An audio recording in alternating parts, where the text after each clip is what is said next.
காவிரி நதிநீர்ல தமிழ்நாட்டுடைய உரிமை பறிபோக நாம ஒருபோதும் அனுமதிக்க கூடாது.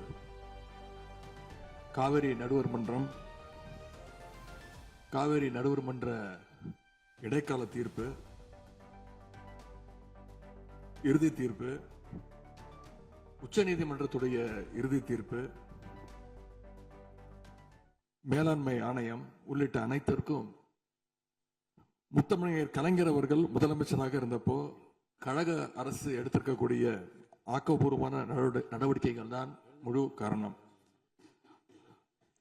அதை இந்த அவையில் இருக்கக்கூடிய மூத்த உறுப்பினர்கள் அத்தனை பேரும் அறிவார்கள்.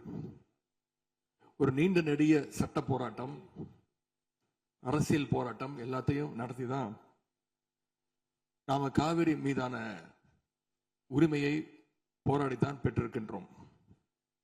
ஆனா அதை பறிக்கின்ற வகையில இன்றைக்கு கர்நாடக அரசு மேகதாதுல அணை கட்டுகின்ற முயற்சியில ஈடுபட்டு வருகின்றது. அந்த முயற்சியை அவங்க எடுத்த பொழுது அந்த சமயத்துல எங்க கூட்டணியில் இருக்கக்கூடிய அந்த கட்சி கர்நாடகாவில் ஆட்சியில் இருந்தாலும் அதை பத்தி எல்லாம் கவலைப்படாம மேகதாது அணை திட்டத்தை எங்களுடைய தலைவர் அப்போதைய முதலமைச்சர் திரு முத்துவேல் கருணாநிதி ஸ்டாலின் அவர்கள் கடுமையாக எதிர்த்தார்கள். இன்றைக்கு நம்முடைய மாண்பு முதலமைச்சர் அவர்கள் மேகதாது அணை கட்டும் கர்நாடகாவின் முயற்சிக்கு எதிராக இந்த தீர்மானத்தை இன்றைக்கு கொண்டு வந்திருக்கிறாங்க. இதை திராவிட முன்னேற்ற கழகம் சார்பாக நாங்கள் மனதார வரவேற்கின்றோம். மேகதாது அணை கட்ட நினைக்கின்ற கர்நாடக அரசுக்கு எதிராக எங்களுடைய தலைவர்கள், எங்களுடைய அரசு எடுத்த நடவடிக்கைகள் சிலவற்றை இன்ற ஆளுங்கட்சிக்கும் முதலமைச்சருக்கும் அவைக்கும் நான் நினைவுபடுத்த விரும்புகின்றேன். 2021 ஆண்டு மே மாசம் நாங்கள் ஆட்சிக்கு வந்தோம். ஆட்சிக்கு வந்து அடுத்த மாசமே, ஜூன் மாசமே மேகதாது அணை கட்ட அனுமதி அளிக்க கூடாதுன்னு எங்களுடைய தலைவர் அவர்கள் பிரதமருக்கு அன்றைக்கு கடிதம் எழுதினார். பிறகு அதே கருத்தை வலியுறுத்தி ஜூலை மாதத்தில் ஒன்றிய ஜல்சக்தி துறை அமைச்சருக்கும் எங்களுடைய முதலமைச்சர் அவர்கள், எங்களுடைய தலைவர் அவர்கள் அன்றைக்கு ஒரு கடிதம் எழுதினார்கள். இதை அடுத்து அனைத்து சட்டமன்ற கட்சி தலைவர்கள் கூட்டத்தை கூட்டி எந்த காலத்திலும் அணையை கட்டக்கூடாது, அனுமதிக்க கூடாது என்ற தீர்மானத்தையும் நாங்கள் நிறைவேற்றினோம். ஜூலை மாதத்தில் மீண்டும் அதே ஒன்றிய அமைச்சர்கிட்ட நேரில் சென்றும் வலியுறுத்தி இருக்கிறோம். கடந்த 2022-23 ஆண்டு நிதியாண்டுல அணை கட்டுவதற்காக கர்நாடக அரசு 1000 கோடி ரூபாயை ஒதுக்கீடு செஞ்ச உடனே, இந்த விஷயம் தெரிஞ்ச உடனே இதே அவையில அதை கண்டிச்சு அரசினர் தனி தீர்மானத்தையும் எங்களுடைய அரசு அன்றைக்கு நிறைவேற்றுச்சு. அன்றைக்கு எங்களுடைய தலைவர் அவர்கள், முதலமைச்சர் அவர்கள் பேசும்போது சொன்னார், தமிழ்நாட்டின் உரிமையில நாம அனைவரும் ஒன்றுபட்டு நிற்போம் அப்படின்னு எங்களுடைய தலைவர் அன்றைக்கு இது அவையில குறிப்பிட்டு பேசியிருக்கிறார்.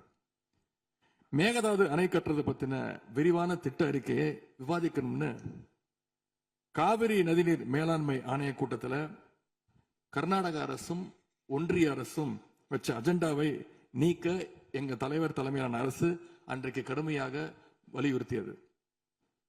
இதற்காக அன்றைய முதலமைச்சரான எங்களுடைய தலைவர் பிரதமருக்கு மீண்டும் ஒரு கடிதம் எழுதினார் ஜூலை மாதத்தில் 2022 ஆண்டு. அப்போதைய நீர்வளத்துறை அமைச்சர் திரு துரைமுருகன் தலைமையில் தமிழ்நாடு சட்டமன்ற அனைத்து கட்சி குழுவினர் ஒன்றிய ஜல்சக்தி அமைச்சரை நேரில் சந்திச்சு வலியுறுத்தி இருக்கிறாங்க. இப்படி நம்முடைய தொடர் எதிர்ப்பின் காரணமாகத்தான் மேகதாது அணையுடைய டீடைல்டு ப்ராஜெக்ட் ரிப்போர்ட் பிப்ரவரி மாதம் மத்திய நீர்வள ஆணையத்திற்கு மீண்டும் திருப்பி அனுப்பப்பட்டது. மேலும் கழக அரசுடைய எதிர்ப்பால மேகதாது அணையுடைய டேர்ம்ஸ் ஆஃப் ரெஃபரன்ஸை தன்னுடைய திட்டப்பட்டியலில் இருந்து ஒன்றிய சுற்றுச்சூழல் அமைச்சகமும் நீக்கினாங்க. அது மட்டும் இல்லாமல் 2024 ஆண்டு நவம்பர் மாதம் ஒன்றிய சுற்றுச்சூழல் அமைச்சர் எங்களுடைய அரசினுடைய நீர்வளத்துறை அமைச்சருக்கு ஒரு கடிதம் அனுப்பியிருந்தார்.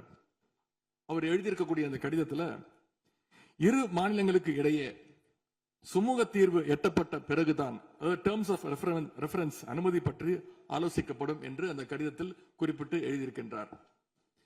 மேகதாது அணை தொடர்பாக கர்நாடக அரசு விரிவான திட்ட அறிக்கை டீடைல்டு ப்ராஜெக்ட் ரிப்போர்ட் சமர்ப்பிக்கல அப்படிங்கிறது தான் எங்களுடைய கழக அரசு இருந்த வரையிலான நிலைமை. திராவிட முன்னேற்ற கழக அரசும் எங்களுடைய தலைவரும் தைரியமாக தமிழ்நாட்டின் எதிர்ப்பை பதிவு செஞ்சதுனால தான் இது சாத்தியமாச்சு என்பதை இந்த மாமன்றத்தில் நான் மீண்டும் பதிய வைக்க விரும்புகின்றேன். இன்னொரு முக்கியமான விஷயம் என்னன்னா, சென்ட்ரல் வாட்டர் கமிஷன் மத்திய நீர்வள ஆணையம் 2018 ஆண்டு தேதியிட்ட 2018 ஆண்டு 22/11 தேதியிட்ட கடிதம் மூலமாக கர்நாடக அரசுக்கு சில முக்கியமான நிபந்தனைகளை அறிவிச்சிருக்கிறாங்க. முதலாவது கண்டிஷன் என்னன்னா, மேகதாது அணை கட்ட மத்திய நீர்வள ஆணையம் நிபந்தனையற்ற அனுமதி எதுவும் கொடுக்கவில்லை. இரண்டாவதாக, அணையின் கட்டுமானத்திற்கான விரிவான திட்ட அறிக்கையை கர்நாடக அரசு தயாரிக்கிறதுக்கு முன்பாக தமிழ்நாடு அரசு தெரிவிக்கின்ற பல்வேறு ஆட்சேபனைகளை அவர்கள் பரிசீலனை செய்யணும். மூன்றாவதாக, மத்திய மின்வாரிய ஆணையத்திடமும் சம்பந்தப்பட்ட மாநிலத்தில் இருக்கக்கூடிய மத்திய நீர்வள ஆணைய யூனிட் கிட்டையும் கலந்து ஆலோசனை செய்ய வேண்டும். இது எல்லாத்திற்கும் மேலாக காவிரி வாட்டர் மேனேஜ்மெண்ட் அத்தாரிட்டியுடைய முன் அனுமதியையும் பெறணும் அப்படின்னு அந்த கடிதத்தில் தெளிவாக எழுதியிருக்கிறாங்க. எனவே மாண்புமிகு பேரவைத் தலைவர் அவர்களே, இந்த அரசு இதையெல்லாம் ஒன்றிய அரசு கிட்ட உறுதியாக எடுத்து பேசி காவிரியில நம்முடைய தமிழ்நாட்டுடைய உரிமையை நம்ம அனைவரும் சேர்ந்து நிலைநாட்டிட வேண்டும். இன்னொரு முக்கியமான விஷயத்தையும் இங்கே நான் பதிய வைக்க விரும்புகின்றேன். மேகதாது பிரச்சனை தொடர்பாக கடந்த 13/11/2025 ஆண்டு அன்றைக்கு உச்சநீதிமன்ற தீர்ப்பு வெளிவந்த பிறகு 4/3/2026 அன்றைக்கு அன்றைய முதலமைச்சரான எங்களுடைய தலைவர் அவருடைய உத்தரவின்படி தமிழ்நாடு நீர்வளத்துறை அரசு செயலாளர் ஒன்றிய ஜல்சக்தி துறை செயலாளருக்கு ஒரு கடிதம் எழுதியிருக்கின்றார். அந்த கடிதத்தில் கர்நாடக மாநிலத்துடைய மேகதாது அணை கட்டும் பிரச்சனை ஒரு நியூ டிஸ்பியூட் அப்படிங்கிறதுனால நதி நீர் தாவா சட்டம் 1956 படி The Interstate River Water Disputes Act 1956 அடிப்படையில் நடுவர் மன்றம் அமைக்கணும்னு ஒன்றிய அரசுக்கு கோரிக்கை வச்சிருக்கிறோம். ஆகவே இந்த அரசு இப்ப கொண்டு வந்திருக்கக்கூடிய அந்த தீர்மானத்தில் மேகதாது அணை கட்டுறது தொடர்பாக தமிழ்நாடு அரசு மார்ச் 4 2026 ஆண்டு அன்றைக்கு எழுதின கடிதத்தில் கேட்டுக்கிட்டபடி மாநிலங்களுக்கு இடையிலான நதிநீர் தாவா சட்டம் 1956 பிரிவு 4 கீழே அந்த அடிப்படையில் புதிய நடுவர் மன்றம் அமைக்க வேண்டும் என ஒன்றிய அரசை இப்பேரவை வலியுறுத்துகிறது அப்படிங்கிறத என்னுடைய பெயரில் கொடுக்கப்பட்டிருக்கக்கூடிய அந்த திருத்தத்தை சேர்க்க வேண்டும் என்று உங்களை நான் கேட்டுக்கொள்கின்றேன். கர்நாடகா மேகதாது அணை கட்டுறதை தடுக்க சட்ட ரீதியாகவும் பிரதமர் மூலமாகவும் இந்த அரசு எடுக்கின்ற அனைத்து முயற்சிகளுக்கும் திராவிட முன்னேற்ற கழகம் நிச்சயமாக துணை நிற்கும். மேகதாது அணை கட்ட முயற்சிக்கக்கூடிய கர்நாடக அரசை நாம அனைவரும் சேர்ந்து ஒற்றுமையாக இருந்து தடுத்து நிறுத்துவோம் என்று கூறி இந்த தீர்மானத்திற்கு எங்களுடைய முழு ஆதரவை நாங்கள் தெரிவித்துக் கொள்கின்றோம். மாண்புமிகு பேரவைத் தலைவர் அவர்களே, அதே போல இந்த ஆண்டு ஜூன் 12 மேட்டூர் அணையை திறக்காதனால இன்னைக்கு டெல்டா விவசாயிகள் கஷ்டத்துல இருக்கிறாங்க. குறுவை சாகுபடி இன்றைக்கு பாதிக்கப்பட்டிருக்கு. அடுத்து நடக்க இருக்கக்கூடிய காவிரி வாட்டர் மேனேஜ்மெண்ட் அத்தாரிட்டி கூட்டத்தில் இது தொடர்பாக தமிழ்நாடு அரசு நம்முடைய தரப்பு நியாயங்கள் எல்லாம் எடுத்து வச்சு நமக்குரிய நீரை விரைவாக பெற்று தரணும்னு அந்த விவசாயிகள் சார்பாக இந்த அவையை நான் கேட்டுக்கொள்கின்றேன்.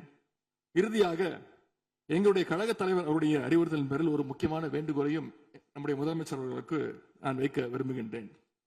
இன்றைக்கு நாம நிறைவேற்றுகின்ற இந்த தீர்மானம் மிக முக்கியமான ஒரு தீர்மானம். இந்த தீர்மானத்தை கடிதம் மூலமாக ஒன்றிய அரசுக்கு அனுப்பி வைப்பதற்கு பதிலாக தமிழ்நாட்டுடைய அனைத்து சட்டமன்ற கட்சி உறுப்பினர்களும் நாடாளுமன்ற உறுப்பினர்களும் சேர்ந்து ஒரு குழுவாக போய் ஒன்றிய அரசு கிட்ட கொடுத்து நம்முடைய ஒற்றுமையை நாம வெளிப்படுத்த வேண்டும் என்று கேட்டுக்கொள்கின்றேன். அதற்கு திராவிட முன்னேற்ற கழகம் தயாராக இருக்கின்றது.